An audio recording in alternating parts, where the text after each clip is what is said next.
بسم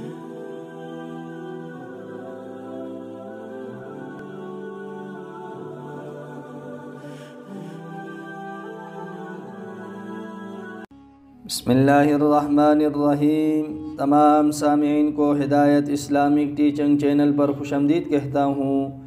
آج کی اس ویڈیو میں آپ کو بتاؤں گا کہ وہ کون سے خوش نصیب صحابی ہیں جن کو اللہ جل جلالہ نے اپنا سلام کہلوایا۔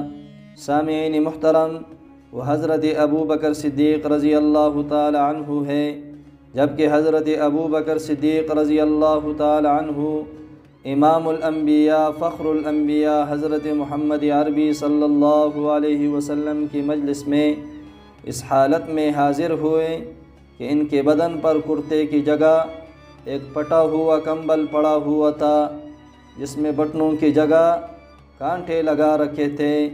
حضرت جبرائیل علیہ السلام تشریف لے آئے اور امام الانبیاء فخر الانبیاء حضرت محمد عربی صلی اللہ علیہ وسلم سے پوچھا کہ ابو بکر صدیق رضی اللہ تعالی عنہ کا کیا حال ہو گیا کہ مالداری کے باوجود فقیرانہ لباس میں بیٹھے ہیں۔ امام الانبیاء علیہ السلام نے فرمایا کہ ابو بکر صدیق رضی اللہ تعالی عنہ اپنا تمام مال مجھ پر اور میرے راستے پر خرچ کر کے مفلس ہو گئے ہیں۔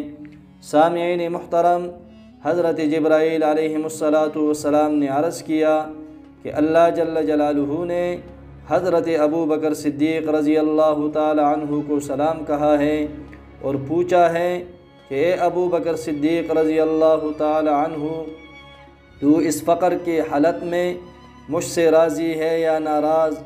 صدیق اکبر رضی اللہ تعالی عنہ نے جب یہ سنا تو کیفیت وجد طاری ہو گئی اور مستانہ حالت میں بار بار یہ کہنے لگے، انا عن ربی راضٍ، انا عن ربی راضٍ، یعنی میں تو اپنے رب سے راضی ہوں۔ بحوالہ تفسیر عزیز سورۃ اللیل صفحہ نمبر 205۔